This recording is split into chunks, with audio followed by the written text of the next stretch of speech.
Good evening, Cairo. Nice to be here with you in the cold. Not really. Well, it might be cold outside, but we're at Levi Roots Caribbean House, and it's just been a wonderful, warm Caribbean night. It has indeed nice flavors. I can smell some nice fragrances of food, yeah. So tell us, obviously, we at Afro Culture, we're real fan and we know you, but who is Noel McKoy? Well, so who's Noel McKoy? I'm a singer-songwriter, born in the UK, brought up in London. Siblings, I got 6 siblings, 4 sisters, 2 brothers.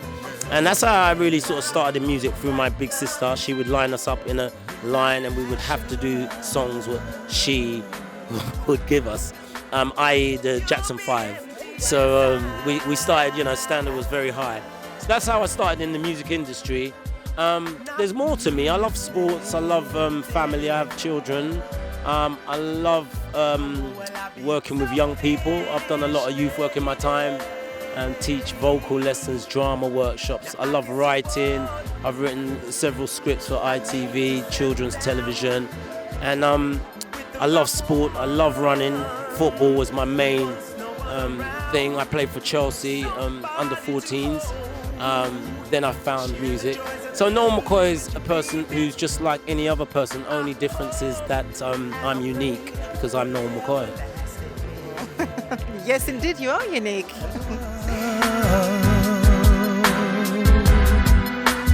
I love under control. So tell us about your early career then. My early career in music. All right, this is how it started. We were living in Clapham South. We, as in my brothers and sisters, my mother and father. There was only 6 of us then. Yeah, 6 of us.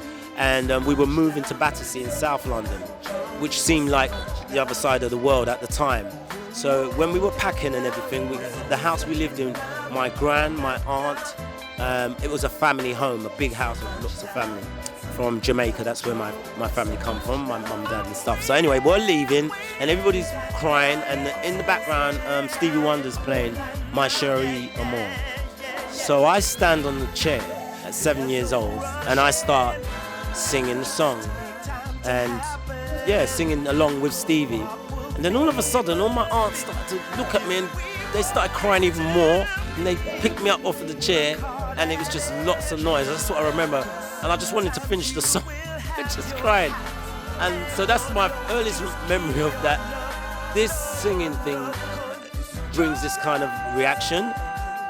So I went on to primary school. When we left, I went to school in Battersea, and I always remember where they had a tape recorder, and that's where it really started, because from that time when I was 7, I remembered, by the time I was 8 or 9, we went up in the juniors, we had access to tape recorders, so they would tape my voice in my class, and all my school, my peers would be like, oh, and the teacher, oh, so I knew I had something.